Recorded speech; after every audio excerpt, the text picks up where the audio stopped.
আলতাফ মাহমুদ বলেন, সত্যি সত্যি কি তুমি মায়ের সাথে সংসার করতে চাইছো? আলভি বলে, হ্যাঁ। আলতাফ মাহমুদ আবার বলেন, কিন্তু মায়া তো করতে চায় না। আলতাফ মাহমুদের এমন কথাই সবাই অবাক হয়ে যায়। আলভি কপাল ভ্রুকুচকে বলে, কেন? আলতাফ মাহমুদ বলেন, জানি না আমি, মায়া বলেছে তোমার সাথে সংসার করবে না, আজকেই তালাক দিয়ে দিতে বলেছে। তারপর আলভি বলে, মিথ্যা বলছো তুমি? আলতাফ মাহমুদ বলেন, একটাও মিথ্যা বলছি না, সকলের সামনেই তো বলেছিল। আমি ওকে বুঝাতে গিয়েছিলাম, ও সোজা সাপটা না করে দিয়েছে, তোমার সাথে কিছুতেই সংসার করবে না। আলভি বলে, আমি বিশ্বাস করি না। তারপর আলতাফ মাহমুদ বলেন, তুমি বিশ্বাস করো বা না করো তাতে আমার কিছু যায় আসে না, তুমি মায়াকে তালাক দিয়ে দাও, আমি ওকে অন্য জায়গায় বিয়ে দিয়ে দেবো, এভাবে তোর জীবনটা নষ্ট হতে দিতে পারি না। তারপর আলভি বলে, মায়াকে ডাকো এখানে।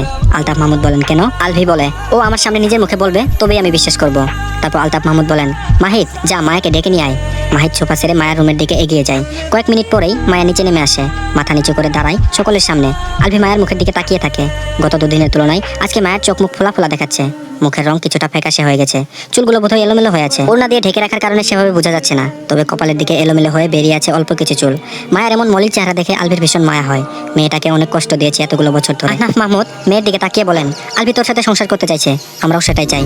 আমরা চাইলে তো হবে না, তোরও চাইতে হবে। এখন তুই কি চাইছিস? তোর উপর কোনো কিছু আর জোর করে চাপানো হবে না, তুই যা বলবি তাই হবে। তারপর মায়া বলে, আমি মুক্তি চাই এই সম্পর্ক থেকে। নিচের দিকে দৃষ্টি স্থির রেখে কাট কাট গলায় বলে কথাগুলো। তারপর আহনাফ মাহমুদ আবার বলেন, ভেবে দেখ। মায়া বলে, অনেক ভেবেছি, আর ভাবতে চাইছি না। আহনাফ মাহমুদ বলেন, এটাই তোর শেষ সিদ্ধান্ত? তারপর মায়া বলে, হ্যাঁ। আহনাফ মাহমুদ আলভির দিকে তাকিয়ে বলেন, এবার কি বলবে? আলভি বলে, ওর সাথে আমি আলাদা করে কথা বলতে চাই। মায়ের রাগি রাগি কাট কাট গলার স্বর, আমি কারোর সাথে কোনো কথা বলতে চাই না। আলভি মায়ের রাগি চেহারার দিকে তাকিয়ে থাকে। এত রাগ? মায়া এখনো নিচের দিকে তাকিয়ে আছে, একটাবার মুখ তুলে কারো দিকে তাকায়নি। ঐশী রহমান মায়ের দিকে তাকিয়ে বলেন, মায়া এমন বলছো কেন? আলভিকে ঐশী রহমানকে থামিয়ে দিয়ে মায়া বলেন, প্লিজ আম্মু, আমি আর কোনো কথা শুনতে চাইছি না। এত বছর মানুষের এত এত কথা শুনেছি যে এখন আর কারো কথা শুনতে ইচ্ছে করে না। এতগুলো বছর আমি সবকিছু মেনে নিয়েছি, কিন্তু এখন আর মানতে পারবো না। তোমার ছেলে যা করতে এতগুলো বছর পর দেশে ফিরেছে তা করতে বলো। তারপর মায়ের মা বলে, ও তো তোমার সাথে সংসার করতে চাইছে মায়া। তারপর মায়া বলে, উনি সংসার করার জন্য দেশে আসেনি আম্মু। মায়ের মা আবার বলে, কিন্তু এখন তো। থামিয়ে দিয়ে মায়া বলে, এখন উনি চাইলেও আমি চাই না, আমি মুক্তি চাই এই সম্পর্ক থেকে আর এমন জীবন থেকে। মেহবুবা মেহের বলেন, মায়া বিয়েটা তো ছেলে খেলা না, একটাবার তো ভেবে দেখ। তারপর মায়া বলে, তোমরা সবাই তো আমাদের দুজনের সাথে ছেলে খেলাই খেলেছিলে আম্মু। যে বয়সে আমি হাফ প্যান্ট পরে খালি গায়ে দৌড়ে বেড়াতাম, সেই বয়সে তোমরা আমাকে এলোমেলো ভাবে শাড়ি পরিয়ে একজনের সাথে বিয়ে দিয়ে দিলে। তখন আমি বুঝতামই না হাজব্যান্ড ওয়াইফ কাকে বলে। বিয়ে কি? বিয়ে হলো আর হাজব্যান্ডও হারিয়ে গেল। যেই ছেলেটার সাথে জোর করে বিয়ে দিয়ে দিলে সেই ছেলেটাকেও বোঝার চেষ্টা করনি তোমরা কেউ। সবেমাত্র এসএসসি পরীক্ষা দিয়েছিল, দাড়িকেও ওঠেনি তখনও। রাগে ক্ষোভে সেও বাড়ি ছেড়ে পরিবার ছেড়ে চলে গেল বহু দূরে। সে পরিবার হারিয়েছিল আর আমি আমার শৈশব কৈশোর। ফিরিয়ে দিতে পারবে পেরিয়ে যাওয়া প্রায় 13টি বছর? তোমরা ছেলে খেলা খেলোনি আমাদের দুজনের সাথে? মায়ের এই প্রশ্নের উত্তর কেউ দিতে পারলো না। মায়ের চোখে চোখ রাখতেও পারে না কেউ, কিন্তু আলভি মায়ের চোখের দিকে তাকিয়ে আছে। মায়াও আলভির মুখের দিকেই তাকিয়ে আছে। আলভির বিশ্বাস হচ্ছে না মায়া এতগুলো কথা বললো, এই মেয়ে তো এখন কথা বলতে শিখে গেছে। মায়া আলভির দিকে তাকিয়ে থেকেই বলে, তোমরা এতগুলো বছর যা বলেছ সব শুনেছি আমি, এখন আমি নিজের কথা শুনবো। আমি চাই না ওনার সাথে সংসার করতে। উনি আমাকে তালাক দেওয়ার জন্য এসেছে, ভালো কথা, তালাক দিয়ে দিক। এই সম্পর্ক থেকে মুক্ত হয়ে নিজের পছন্দের মেয়েকে বিয়ে করে সুখে সংসার করুক। আমাকে নিয়ে কারো ভাবতে হবে না, আমি নিজেকে নিয়ে ভাবতে পারি এখন। আলভি বসা থেকে উঠে দাঁড়ায়, এগিয়ে গিয়ে মায়ের এক হাত নিজের হাতের মুঠোয় পুরো সিঁড়ির দিকে টেনে নিয়ে যেতে যেতে বলে, তোমার সাথে কথা আছে আমার, রুমে চলো। মায়া শক্ত হয়ে দাঁড়ায়, ঝাড়ি দিয়ে আলভির হাতের মুঠোয় থেকে নিজের হাত ছাড়িয়ে নেয়। আঙুল তুলে শাসিয়ে বলে, আপনি ছোবেন না আমায়, আপনার সাথে কোনো কথা নেই আমার, আর না আগে ছিল। নেক্সট টাইম আমাকে ছোঁয়ার চেষ্টা করবেন না আপনি। আলভি পুনরায় মায়ের হাত ধরতে গেলে মায়া হাত গুটিয়ে নেয়। আলভিকে পাশ কাটিয়ে দ্রুত পায়ে নিজের রুমের দিকে এগিয়ে যায় সিঁড়ি বেয়ে। পেছন পেছন আলভি নিজেও দ্রুত এগিয়ে যায় আর ডাকতে থাকে। মায়ের রুমে ঢুকে আলভির মুখের উপর ডোর লক করে দেয়। একটুর জন্য মায়াকে ধরতে পারলো না, রুমেও ঢুকতে পারে না। রেগে ডোরের উপর হাত মুঠো করে পাঁচ মারে, জোরে শব্দ হয়। এত জোরে শব্দ শুনে কেঁপে ওঠে মায়া। ডোরে করাঘাত করে বেশ কয়েকবার উচ্চ স্বরে ডাকে মায়ের নাম ধরে। মায়া টু শব্দ অবধি করে না, যেন রুমের ভেতর কেউ নেই। মায়ের সারা শব্দ না পেয়ে বুঝতে পারে মায়া একটা কথা বলবে না, এখন ভেতর থেকেও বের হবে না। এখন না বেরোলেও পরে তো বের হবেই, কতদিন রুমের ভেতর থাকবে। রেগে ফুসফুস করতে করতে নিজের রুমের দিকে এগিয়ে যায়। রাগ হচ্ছে ভীষণ। আমান থাকলে এখন ওর উপর রাগ ছাড়তে পারতো। ড্রয়িং রুমে সবাই নিশ্চুপ হয়ে বসে আছে। মাহির সকলের দিকে একবার নজর বুলিয়ে বলে, আমি প্রথমেই নিষেধ করেছিলাম, সেদিন আমার কথা শুনলে আজ এমন পরিস্থিতি সৃষ্টি হতো না। তারপর মাহির বলে, একবার এ রাজি তো সে রাজি না, আবার সে রাজি তো এ রাজি না। দুজনকে এক রুমে 1 মাস বন্দি করে রাখো, দেখবে সব ঠিক হয়ে গেছে। তারপর মাহির বলে, তুই বেশি কথা বলিস, চুপচাপ বসে থাক। মাহির বলে, হ্যাঁ চুপচাপ বসে থাকো, আর এদের দুজনের কাহিনী অনন্তকাল চলতেই থাকবে। তারপর মাহির আবার বলে, তুই যাবি এখান থেকে নাকি? তারপর মাহিদ বলে, যাচ্ছি, ভালো কথা বললেই দোষ। সোফা ছেড়ে উঠে নিজের রুমের দিকে এগিয়ে যায় মাহিদ। নিজের পরিবার আর এই দুজন জামাই বউয়ের উপর ভীষণ রাগ হচ্ছে। এদের চক্করে পরে ওর খাওয়া হলো না, ভার্সিটি যেতে হবে একটু পরেই। বাইরের খাবার খেতে পারে না, খেলেই বিভিন্ন রকমের সমস্যা দেখা দেয়। বাড়ি থেকে না খেয়ে বেরোলে সারাদিন না খেয়ে থাকতে হবে, কি আর করার। দুপুরে মায়েকে ডাকতে আসে মাহির। এর আগে ঐশী রহমান, মেহবুবা মেহের, সানজিদা এসে ডেকে গেছে অনেকবার, কথা বললেও রুম থেকে বের হয়নি। তারপর মাহির বলে, বনু ডোর খোল। মায়া সারা শব্দ করে না। মাহির নরম মায়াবী স্বরে বলে, বনু ডোর খুল, তোর সাথে কথা আছে আমার। কথাগুলো বলেই চলে যাব। মায়া ডোর খুলে দেয়। সামনে তাকিয়ে দেখে মাহির খাবারের প্লেট হাতে দাঁড়িয়ে আছে। মাহির বোনের মুখের দিকে তাকায়। মায়াকে স্বাভাবিক লাগছে। ভেজা চুলগুলো কোমর পর্যন্ত ছড়িয়ে রয়েছে। মাত্রই বোধহয় ওয়াশরুম থেকে বেরিয়েছে। মায়া পথ ছেড়ে দাঁড়ায়। মাহির ভেতরে প্রবেশ করে। মায়া ডোর লক করে এসে বেডে বসে। মাহির ভাত মাখাতে মাখাতে বলে, সবাই এতবার ডেকে গেছে, বের হসনি কেন? মায়া বলে, ইচ্ছে হয়নি তাই। মাহির আবার বলে, তাই বলে না খেয়ে থাকবি দুপুর পর্যন্ত? মায়া বলে, কে বললো আমি না খেয়ে আছি? মাহির বলে, কি খেয়েছিস? মায়া বলে, কেক, বিস্কিট, বাদাম, চানাচুর আর চকলেট। মাহির বলে, কোথায় পেলি? মায়া বলে, আমার রুমে ছিল আগে থেকেই। মাহির বলে, এত রাগ ভালো না। তারপর মায়া বলে, কোথায় এত রাগ দেখলে? তারপর মাহির বলে, আরেকটা বার ভেবে দেখ। মায়া বলে, ওই প্রসঙ্গে আর কথা বলতে চাইছি না ভাইয়া। মাহির বোনের মুখে ভাত পুরে দিয়ে তাকিয়ে রইল। মায়া ভাত চিবোতে চিবোতে মাহিরকে বলে, তুমি খেয়েছো? তারপর মাহির বলে, হ্যাঁ আমি খেয়েছি। খাওয়ানো শেষ করে মাহির রুম থেকে বেরিয়ে আসে। তারপর ঐশী রহমান মাহিরকে দেখে বলে, কিছু বুঝাতে পারলে? মাহির বলে, কি বোঝাবো? উল্টো আমাকে এত এত জ্ঞান দিয়ে দিল। আমার চেয়ে ওর মাথায় বেশি বুদ্ধি, আমাকে কিছু বলতেই দেয়নি। তারপর ঐশী রহমান বলেন, কিছুই বলতে পারোনি? মাহির বলেন, না। ঐশী রহমান বলেন, আচ্ছা যাও খেয়ে নাও, তোমার জন্য সানজিদা বসে আছে। বিকেল 4টায় নিজের রুম থেকে বেরিয়ে আসে মায়া। সিঁড়ির কাছাকাছি আসতেই দেখে আলভি সিঁড়ি বেয়ে উপরে উঠে আসছে। আলভি নিজেও দেখে মায়াকে। নেভি ব্লু কালারের একটা গাউন পরে আছে, হালকা সাজ, সাথে নেভি ব্লু কালারের হিজাব। দেখতে মাশাআল্লাহ লাগছে। আলভি মায়ার সামনে এসে দাঁড়ায়। মায়া পাশ কাটিয়ে চলে যাওয়ার চেষ্টা করে। আলভি 2 হাত প্রসারিত করে মায়ার পথ রোধ করে দাঁড়ায়। তারপর বলে, এত সেজে গুজে কোথায় যাচ্ছ? মায়া মুচকি হেসে বলে, বয়ফ্রেন্ডের সাথে ডেটে যাচ্ছি। যাবেন ভাইয়া? আলভির কপালে কয়েকটা ভাঁজ পড়ে। গম্ভীর স্বরে বলে, আবুল তাবুল না বলে সত্যি কথা বলো, কোথায় যাচ্ছ? আবার ভাইয়া ডাকছো? লজ্জা করে না হাজবেন্ডকে ভাইয়া ডাকতে? মায়া বলে, একদম সত্যি কথা। আপনিও চলুন আমার সাথে, পরিচয় করিয়ে দেবো আপনার সাথে। শত হোক আপনার ছোট বোনের ভবিষ্যৎ হাজবেন্ড হবে বলে কথা। আর আপনি তো আমার ভাইয়াই, বড় ভাই হিসেবে আপনার অধিকার আছে। ছোট বোনের মাঝপথে থামিয়ে দেয় মায়াকে। রাগে আলভির ফর্সা মুখ লাল হয়ে উঠেছে। তাতে দাঁত চেপে বলে, মজা করো না আমার সাথে। মায়া বলে, একদম না। মায়ের ফোনে রিং বেজে ওঠে। ফোনের স্ক্রিনে তাকিয়ে আলভির দিকে তাকায়। ভাইয়া আসছি আমি, রাতে না হয় আগামীকাল দেখা হবে, দেরি হয়ে যাচ্ছে, বাই। বলেই 2 হাতে গাউন উঁচু করে ধরে দৌড়ে নিচে নেমে যায়। আলভি স্তব্ধ হয়ে দাঁড়িয়ে আছে তখনও, নিজের হুঁশে নেই। রাগে ওর মাথা ফেটে যাচ্ছে। যতক্ষণে হুঁশে ফেরে ততক্ষণে মায়া বাড়ি থেকে বেরিয়ে গেছে। আলভি দৌড়ে সিঁড়ি বেয়ে নিচে নেমে আসে। না থেমে দৌড়েই বাড়ির বাইরে বেরিয়ে আসে। মায়া গেট পেরিয়ে বেরিয়ে যাচ্ছে। আলভি মায়ের নাম ধরে ডেকে ডেকে দৌড়ে এগিয়ে যায়। ততক্ষণে মায়া একটি ছেলের বাইকের পেছনে উঠে বসেছে। পেছন থেকে দেখে আলভি ভাবে ওটা মাহির, তাই দৌড়ের গতি কমায়। কিন্তু ছেলেটি যখন ঘাড় ঘুরিয়ে পেছনে তাকায় তখন দেখে ওটা অন্য একটা ছেলে। মায়া ছেলেটির কাঁধের উপর হাত রাখে, অন্য হাতে গাউন ধরে রাখে। আলভি কাছে এগিয়ে যেতে যেতেই ছেলেটি বাইক স্টার্ট দিয়ে ধরাছোঁয়ার বাইরে চলে যায়। ড্রয়িং রুমে এসে দাঁড়ায় আলভি। রাগে ওর মাথা ফেটে যাচ্ছে। ওকে তখন দৌড়ে বাইরে যেতে দেখে ঐশী রহমান আর মেহবুবা মেহের ড্রয়িং রুমে এসে দাঁড়িয়েছেন। আলভিকে দেখেই ঐশী রহমান বলেন, এভাবে দৌড়ে কোথায় গিয়েছিলে? কিছু হয়েছে? আরে তো রেগে আছো কেন? আলভি গম্ভীর স্বরে বলে, বাড়ির মেয়ে কোথায় যায়, কার সাথে যায় খোঁজ খবর রাখো না? ঐশী রহমান বলেন, কি হয়েছে? তারপর আলভি বলে, মায়া কোথায় গেল? ঐশী রহমান বলেন, কেন, ওর মামার বাড়িতে? আলভি বলে গেছে তোমাদের? ঐশী রহমান বলেন, হ্যাঁ। আলভি বলে, কার সাথে গেল? ঐশী রহমান বলেন, মাহিদের সাথে। তারপর আলভি বলে, মাহিদ ছিল না ওটা। ঐশী রহমান আবার বলেন, কোনটা? আলভি বলে, যে ছেলের সাথে মায়া গেল। ঐশী রহমান বলেন, কোন ছেলের সাথে গেছে? মায়ের কথায় বিরক্ত হয় আলভি, রেগেই বলে, প্রশ্নটা তো আমি করেছি, মায়া কার সাথে গেল? ছেলেটাকে চিনলে আমি তোমাদের জিজ্ঞেস করতাম নাকি? কে ওই ছেলে? 2 যা একে অপরের মুখের দিকে তাকায়। মাহিদের সাথেই তো মায়ের যাওয়ার কথা, কার সাথে গেল তাহলে? মেহবুবা মেহের বলেন, ছেলেটাকে দেখতে কেমন? তারপর আলভি বলে, লম্বা চওড়া, মাহিদের চেয়ে বয়সে অনেক বড় মনে হলো। গায়ের রং শ্যাম বর্ণের, ক্লিন শেভ করা। তারপর মেহবুবা মেহের বলেন, ক্লিন শেভ করা না, ওর দাড়ি ওঠেনি এখনো, ওটা শিপন। আলভি বলে, কোন শিপন? মেহবুবা মেহের বলেন, ছোট ভাইয়ের ছোট ছেলে শিপন। তারপর আলভি বলে, সেই ছোট্ট শিপন? মেহবুবা মেহের বলেন, হ্যাঁ। আলভি বলে, ও এত বড় হয়ে গেছে?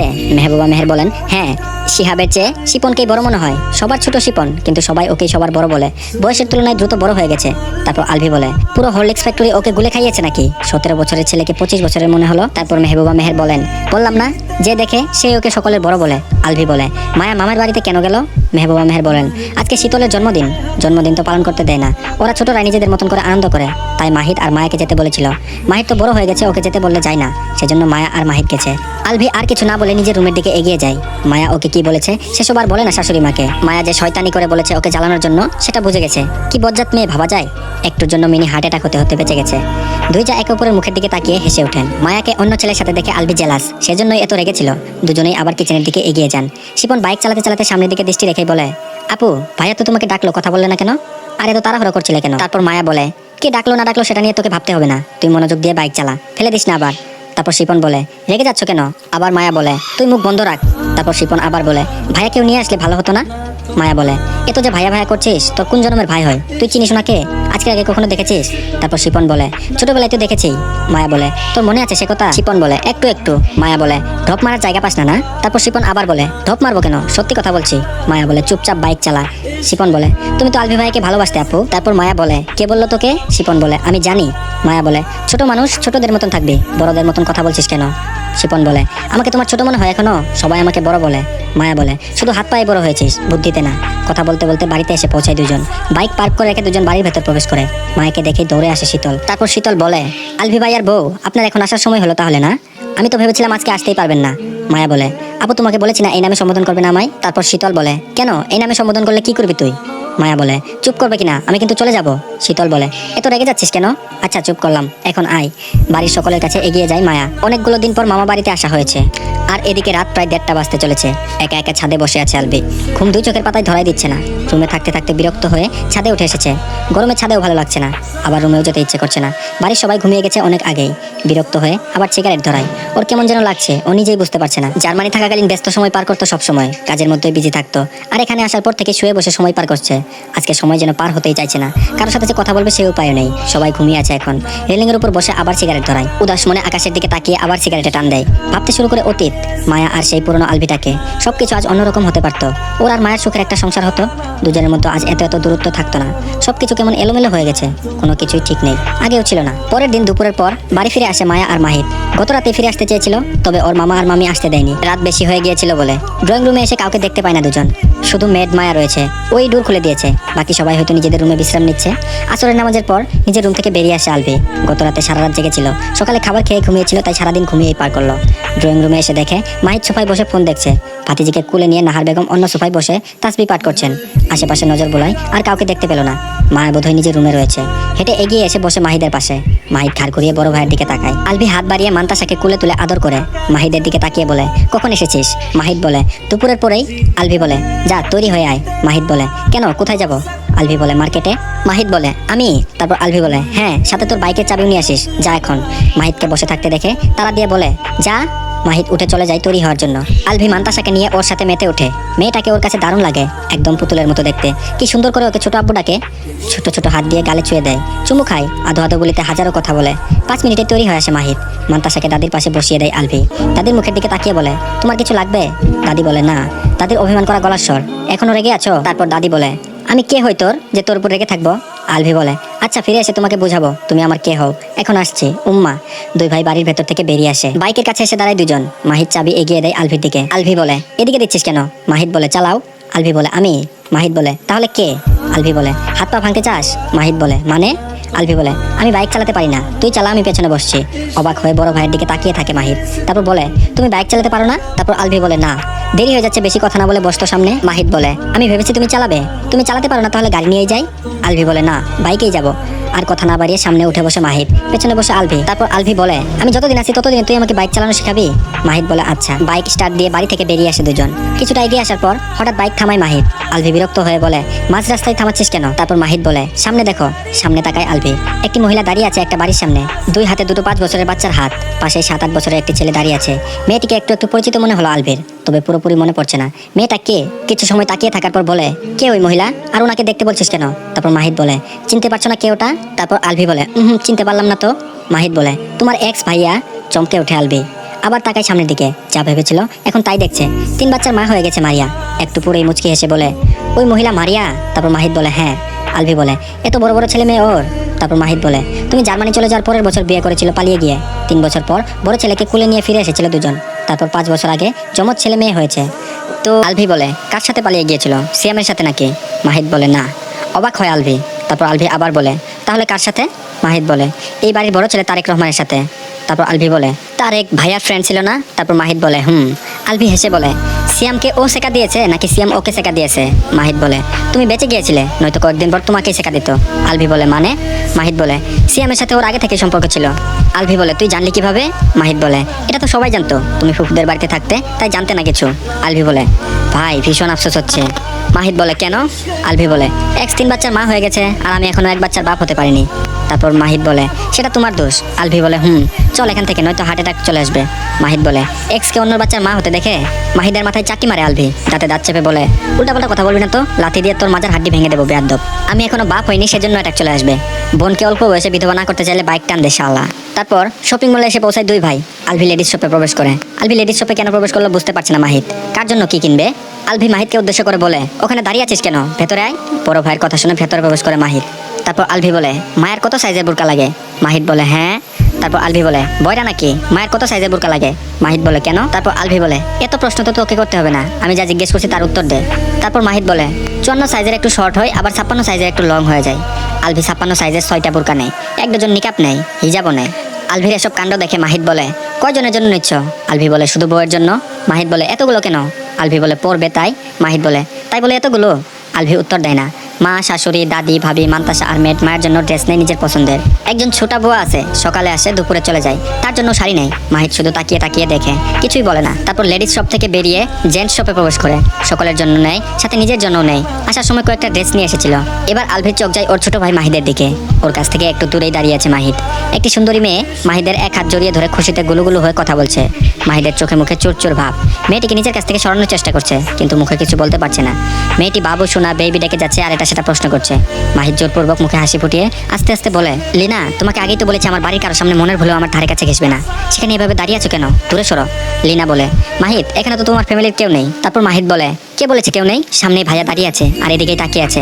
লিনা সামনে তাকাই, কেউ নেই মাহিদের ফ্যামিলির। তারপর লিনা বলে কেউ নেই তো সামনে? মাহিদ বলে সাদা শার্ট পরা যে ছেলেটা দাঁড়িয়ে আছে ওটাই আমার মেজো ভাইয়া, মানে আলভি ভাইয়া। মেয়েটা তড়িৎ গতিতে আবার সামনের দিকে তাকাই। আলভি ছোট ছোট চোখ করে তাকিয়ে আছে ওদের দুজনের দিকে, হয়তো বোঝার চেষ্টা করছে মেয়েটাকে। বুঝেও গেছে বোধ হয়। দ্রুত মাহিদকে ছেড়ে দেয় লিনা। চলে যাওয়ার জন্য পা বাড়াতেই আলভি ডেকে ওঠে, এই মেয়ে দাঁড়াও। দাঁড়িয়ে যায় লিনা। ভবিষ্যৎ ভাসুরের সামনে এভাবে মাহিদকে ধরে দাঁড়িয়েছিল, আবার কি কি নামে সম্বোধন করলো ভাবতেই লজ্জায় দৃষ্টি নামিয়ে রাখে লিনা।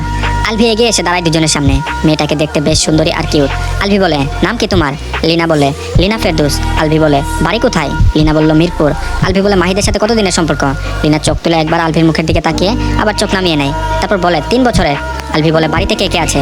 লিনা বলে আমি, ভাইয়া, আব্বু আর আম্মু। আলভি বলে আচ্ছা যাও এখন। লিনা দ্রুত পায়ে চলে যায় ওদের সামনে থেকে। আলভির সাথে কথা বলার সময় হাত পা সহ পুরো শরীর কাঁপছিল। কোন দুঃখে যে আজ এখানে এসেছিল। আলভি মাহিদের দিকে তাকায়। মাহিদ চোরা চোখে দেখছে ওকে। তারপর আলভি বলে তোলে তোলে এত দূর, 3 বছর ধরে প্রেম করো তাই না?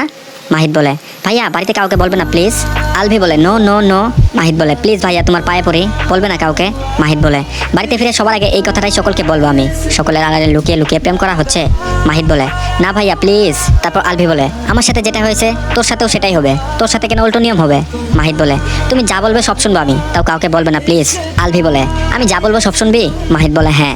আলভি বলে পরে তো আবার পল্টি নিবি না? মাহিদ বলে একদম না। আলভি বলে যদি আমার কথা না শুনিস তাহলে সেদিনই তোর বিয়ে করে দেবো অন্য মেয়ের সাথে। মাহিদ ফেল ফেল করে বড় ভাইয়ের মুখের দিকে তাকিয়ে রইল। বাড়ির মানুষজনের ভয়ে বাড়িতে থাকাকালীন গার্লফ্রেন্ডের সাথে কথাই বলে না মাহিদ। পই পই করে আগেই বলে দিয়েছে ওর ফ্যামিলির কারোর সামনে ভুলেও যেন ওর সাথে কথা বলতে না আসে। কে জানে হতেও পারে ও প্রেম করছে বলে ওর বাড়ির সবাই আলভির মতো ওকেও ধরে বেঁধে কোনো এক মেয়ের সাথে বিয়ে করিয়ে দিল। ও অপেক্ষা করছে পড়াশোনা শেষ হওয়ার। শেষ হলে সাহস জুগিয়ে তখন বাড়ির সবাইকে বলবে লিনার কথা, ততদিন লুকিয়ে লুকিয়ে প্রেম করে যাবে। কিন্তু আজকে বড় ভাইয়ের সামনে ধরা পড়েই গেল। এখন এই বজ্জাত আলভি ওকে দিয়ে কি কি করাবে কে জানে। তারপর আলভি বলল চল বাড়িতে যাই, এখন সবকিছু নেওয়া শেষ, ব্যাগগুলো হাতে নে। হেঁটে এগিয়ে এগিয়ে 2 হাতে শপিং ব্যাগ তুলে নেয়। আলভি নিজেও নেই কতগুলো। বাইরের দিকে এগিয়ে যেতে যেতে মাহিদ বলে গাড়ি নিয়ে আসলে ভালো হতো না, এতগুলো ব্যাগ নিয়ে বাইকে করে যাওয়া কষ্ট হয়ে যাবে। তারপর আলভি বলে কষ্ট কেন হবে? মাহিদ বলে বসলেই বুঝতে পারবে। বাইকের কাছে এগিয়ে যায় দুজন। বাইরে সবকিছু অন্ধকার হয়ে গেছে, নিয়ন বাতির আলোয় আলোকিত চারপাশ। মাহিদ সামনে বসে, পেছনে বসে আলভি। আলভির 2 হাতে শপিং ব্যাগগুলো। তারপর মাহিদ বলে শক্ত হয়ে বসো, পেছন থেকে পড়ে যেন না যাও আবার। তারপর আলভি বলে বোনকে বিধবা না করতে চাইলে আস্তে আস্তে চালাবি। মাহিদ বলে একটা কথা জিজ্ঞেস করি? আলভি বলে কর। মাহিদ বলে রেগে যাবে না তো? আলভি বলে রেগে যাওয়ার মতো হলে অবশ্যই রেগে যাবো, আর তোকে লাথি দিয়ে বাইক থেকে ফেলে দেবো। তারপর মাহিদ বলে না থাক তাহলে। আলভি বলে না থাকবে কেন, তোকে বলতেই হবে এখন, নয়তো তুই নাম বাইক থেকে। মাহিদ বলে তুমি তো মায়াকে পছন্দ করতে না ভাইয়া, সবাই বললো তালাক দেওয়ার জন্য দেশে এসেছো, তাহলে এখন সংসার করতে চাইছো কেন? তোমার হাব ভাব দেখে তো মনে হয় মায়াকে ভালোবাসো। তারপর আলভি বলে ভালোবাসি বলেই তো সংসার করতে চাইছি। মাহিদ বলে সত্যি সত্যিই ভালোবাসো? আলভি বলে তো মিথ্যে বলেছি নাকি? মাহিদ বলে কবে থেকে? আলভি বলে কি? মাহিদ বলে ভালোবাসো। আলভি বলে যেদিন তোর বোন আমার মাথায় ডিম ফাটিয়ে ওয়েলকাম করেছিল। তারপর মাহিদ বলে সত্যি? আলভি বলে মাহিদ বলে, মায়া তোমার উপর ভীষণ রেগে আছে, অভিমানও করেছে অনেক। তোমার নাম শুনলে যেন কেমন করে ওঠে, শুনতেই পারে না তোমার নাম, তোমার কথাও। তারপর আলভি বলে, তুই শোনাবি দিনরাত 24 ঘন্টা। মাহিদ বলে, বুড়ো হওয়ার আগে আমাকে টাক বানিয়ে দেবে। বাড়িতে ফিরে আসে দুজন, দুই হাতে শপিং ব্যাগ ধরে রেখে আলভির হাত ব্যথা হয়ে গেছে। সবগুলো মাহিদের হাতে ধরিয়ে দিয়ে বলে, ব্যাগগুলো অনেক ভারী, আমার হাত ব্যথা হয়ে গেছে। তারপর মাহিদ বলে, বলেছিলাম না গাড়ি নিতে। আলভি বলে, পাছায় লাথি খেতে না চাইলে এক কথা বারবার বলা বন্ধ করে ভেতরে চল। শপিং ব্যাগগুলো সোফার উপরে রেখে বসে পড়ে মাহিদ। মাহিদের পাশে বসে আলভি। বাড়ির সবাই সোফায় উপস্থিত রয়েছে। এতগুলো শপিং ব্যাগ দেখে সবাই দুজনের দিকে তাকিয়ে আছে, কি এনেছে তো? আলভি মান্তাসার দিকে তাকিয়ে দুই হাত বাড়িয়ে দিয়ে সুন্দর করে মায়া ভরা স্বরে ডেকে ওঠে, আম্মা আমার কাছে আসো। মান্তাসা মাহিরের কুল থেকে তাড়াহুড়ো করে নেমে দৌড়ে আসে আলভির কাছে। কুলে উঠেই শক্ত করে গলা জড়িয়ে ধরে বলে, কোথায় গিয়েছিলে? আলভি বলে, আমার আম্মার জন্য চকলেট কিনতে আর পরি সাজানোর জন্য ড্রেস কিনতে। তারপর মান্তাসা বলে, এনেছো? আলভি বলে, মান্তাসা বলে, চকলেট খাবো। শপিং ব্যাগের ভেতর থেকে একটা বড় চকলেট বের করে মান্তাসার হাতে দেয় আলভি। চকলেট পেয়ে খুশিতে আলভির দুই গালে দুটো চুমু খেয়ে কুল থেকে নেমে যায় তাড়াহুড়ো করে। চকলেট হাতে দৌড়ে যায় দাদার কাছে। চকলেট দেখিয়ে বলে, দেখো কত বড় চকলেট। চোখ মুখ থেকে খুশি উপচে পড়ছে, ওর হাসিতে পুরো ড্রয়িং রুম ভরে উঠেছে। সানজিদা আলভির দিকে তাকিয়ে বলে, ভাইয়া ওর দাঁত এমনিতেই সমস্যা, এত বড় চকলেট খেলে দাঁত তো একটাও থাকবে না। তারপর আলভি বলে, কয়েক বছর পরে নতুন দাঁত গজিয়ে যাবে, ওর খুশির চেয়ে দাঁত বড় নাকি? সানজিদা হা করে তাকিয়ে রইল আলভির মুখের দিকে, এটা কোনো কথা? তারপর আলভি বলে, আম্মা এদিকে আসো। এগিয়ে আসে মান্তাসা, 3টা শপিং ব্যাগ মান্তাসার হাতে দেয়। তারপর বলে, এগুলো নিতে পারবে? 3টাই কিন্তু তোমার। ভুলেও কিন্তু চকলেটের ভাগ তোমার আম্মুকে দেবে না, লুকিয়ে রাখবে, নয়তো তোমার আম্মু চুরি করে খেয়ে নেবে তোমার চকলেট, বুঝতে পেরেছো? মাথা নাড়ায় মান্তাসা। ব্যাগগুলো টেনে নিয়ে বাবার কাছে এগিয়ে যায়। আলভির কথা শুনে লজ্জায় ওনা দিয়ে মুখ ঢেকে নেয় সানজিদা। আলভি ভুল কিছু বলেনি, মান্তাসাকে চকলেট এনে দিলে বেশিটুকু সানজিদা নিয়ে খেয়ে নেয়। যেহেতু মান্তাসার দাঁত ক্ষয় হয়ে যাচ্ছে, তাই মিষ্টি খাবার ওকে কম খাওয়ায়, চকলেট তো আরও কম। আলভির এমন কথা শুনে বাকি সকলের মুখেও হাসি ফুটে ওঠে। আলভি একে একে সকলের হাতে শপিং ব্যাগ তুলে দেয়, শুধু বাকি থাকে মায়া, ওকে কিছু দেয় না। এখনো অনেকগুলো শপিং ব্যাগ রয়েছে সোফার উপর। আলভি বাকি ব্যাগগুলো নিজের হাতে তুলে নেয়, তারপর এগিয়ে যায় সিঁড়ির দিকে। সবাই একবার মায়া তো আরেকবার আলভির দিকে তাকায়। মায়া নিজের মতো ফোন দেখতে ব্যস্ত। আলভি কোনো কিছু ওকে দিলে ও নিজেই নিত না, দেয়নি, ভালো হয়েছে। কিছু সময় পর সোফা থেকে উঠে দাঁড়ায় মাহিদ। মায়ের দিকে তাকিয়ে বলে, মায়া একটু আয় তো। তারপর মায়া বলে, কেন? মাহিদ বলে, দরকার আছে, আয় তাড়াতাড়ি। মায়ের হাত ধরে টেনে নিয়ে সিঁড়ির দিকে এগিয়ে যায়। এসে দাঁড়ায় মায়ের রুমের সামনে। তারপর বলে, তুই ভেতরে যা, আমি ব্যাগটা রেখে আসছি। মায়া বলে, কি বলবে এখনই বলো। তারপর মাহিদ বলে, তুই ভেতরে যা, আসছি আমি। মায়া নিজের রুমে প্রবেশ করে বেডের দিকে এগিয়ে যেতেই হঠাৎ পেছন থেকে ডোর লক করার শব্দ হয়। চমকে উঠে পেছন ফিরে তাকাতেই দেখে আলভি দাঁড়িয়ে আছে। আলভিকে দেখেই হার্টবিট বেড়ে যায়, বুকের ভেতর আবার কাঁপতে শুরু করে। আলভি এক কদম কদম করে এগিয়ে আসে মায়ার দিকে। মায়া পিছিয়ে যেতে যেতে কম্পিত স্বরে বলে, আপনি এখানে কেন? ডোর লক করেছেন কেন? আলভি বলে না কিছু। বেড থাকায় আর পেঁচাতে পারে না মায়া। আলভি একেবারে মায়ের কাছাকাছি এসে দাঁড়ায়, দুজনের মাঝে এক হাত সমান দূরত্ব রয়েছে। তারপর মায়া বলে, বের হন আমার রুম থেকে। আলভি বলে, বের হওয়ার জন্য তো আসেনি। মায়া বলে, বের হন। আলভি বলে, যদি বের না হই। মায়া বলে, কেন হবেন না? আলভি বলে, আমি তো এসেছি তোমার কাছেই। মায়া বলে, কেন এসেছেন? আলভি বলে, ভালোবাসি বলে। আলভির মুখের সহজ স্বীকারোক্তি শুনে তাকিয়ে থাকে মায়া। তারপর বলে, আমার কাছ থেকে পালিয়ে পালিয়ে থাকো কেন? মায়া বলে, কোথায় পালিয়ে পালিয়ে থাকি? আলভি বলে, আমি সামনে আসলেই তো শুধু পালাই পালাই, ভয় পাও আমাকে? মায়া বলে, ভয় পেতে যাবো কেন? আলভি বলে, কাঁপছো কেন তাহলে? মায়া বলে, কোথায় কাঁপছি? তারপর আলভি বলে, এই যে তোমার শরীর কাঁপছে, হাত কাঁপছে, কথা বলতে ঠোঁট আর গলার স্বরও তো কাঁপছে। তারপর মায়া বলে, আমি মোটেও ভয় পাই না আপনাকে, এখন সরুন আমার সামনে থেকে। তারপর আলভি বলে, তুমি পারলে সরাও। মায়া রেগে তাকিয়ে থাকে আলভির মুখের দিকে, মোটেও ভয় পাই না এই শয়তানটাকে। তারপর মায়া আবার বলে, সরুন সামনে থেকে। তারপর আলভি বলে, সুন্দর করে বলো। মায়া বলে, কি? আলভি বলে, সরার জন্য। মায়া বলে, ভালোভাবেই তো বলছি। আলভি বলে, ওহো এভাবে না, আপনি করে না বলে তুমি করে বলো, সুন্দরভাবে মিষ্টি করে বলো, সামনে থেকে একটু সরো জানো। মায়া দাঁত কিরমির করে করে বলে, জীবনেও না। আলভি বলে, বলো না প্লিজ জান। মায়া বলে, পারবো না আমি, সরুন সামনে থেকে আর বের হন আমার রুম থেকে। আলভি বলে, আমিও সরতে পারবো না, কোথাও যাবো না, আজকে এখানেই থাকবো তোমার সাথে। মায়া রেগে চেঁচিয়ে আলভির দিকে আঙ্গুল তুলে বলে, খুন করে ফেলবো, বের হন আমার রুম থেকে। তারপর আলভি বলে, তুমি খুন করতে চাইলে আমি খুন হতেও রাজি। মায়া বলে না কিছু। আলভি বেডের উপর থাকা ব্যাগগুলো দেখিয়ে বলে, ওগুলো তোমার। মায়া ঘাড় ঘুরিয়ে বেডের দিকে তাকায়, এতক্ষণ তো নজরে আসেনি এগুলো। তারপর মায়া বলে, লাগবে না আমার কিছু, এগুলো নিয়ে বের হন আমার রুম থেকে। আলভি বলে, বারবার এক কথা না বললে তোমাদের দুই ভাই বোনের পেটের ভাত হজম হয় না? মায়া বলতে গিয়েও বলে না কিছু। তারপর আলভি বলে, ব্যাগের ভেতর বুরকা হিজাব আছে, এখন থেকে বাইরে বেরোলে বুরকা হিজাব পরে তারপর বের হবে। তারপর মায়া বলে, বুরকা হিজাব আছে আমার। আলভি বলে, তাহলে গতকাল পরনি কেন? তারপর মায়া বলে, লম্বা গাউন পরে গিয়েছিলাম তাই পরিনি। আলভি বলে, নিকাব পরনি কেন? মায়া বলে, আমি নিকাব পরি না। তারপর আলভি বলে, নেক্সট টাইম বাইরে বের হলে বুরকা হিজাব নিকাব পরে তারপর বের হবে, বাইরের কোনো ছেলের জন্য ভুলেও আমার সুন্দরী বউয়ের কিউট গোলমুলো ফেস দেখতে না পাই। তারপর মায়া বলে, 100 বার দেখবে, তাতে আপনার কি? আলভি বলে, অবশ্যই আমার অনেক কিছু, বাইরের কেউ আমার বউকে কেন দেখবে, দেখে তো বদনজর লাগিয়ে দেবে। তারপর মায়া বলে, সরুন সামনে থেকে। আলভি বলে, সরবো না। মায়া বলে, তালাক দিয়ে মুক্ত করুন আমাকে। আলভি বলে, দেবো না। মায়া বলে, কেন? আলভি বলে, কেন আবার? ছোটবেলায় আমার কুলে হাগুমতো করে এখন আরেক বেটাকে বিয়ে করে সেই বেটার বাচ্চার হাগুমতো পরিষ্কার করবে, সেটা আমি হতে দেবো না, নো নেভার। আলভির কথা শুনে চোখ দুটো বড় বড় হয়ে যায় মায়ের। ও আলভির কুলে ছোটবেলায় হাগুমতো করেছে, সিরিয়াসলি?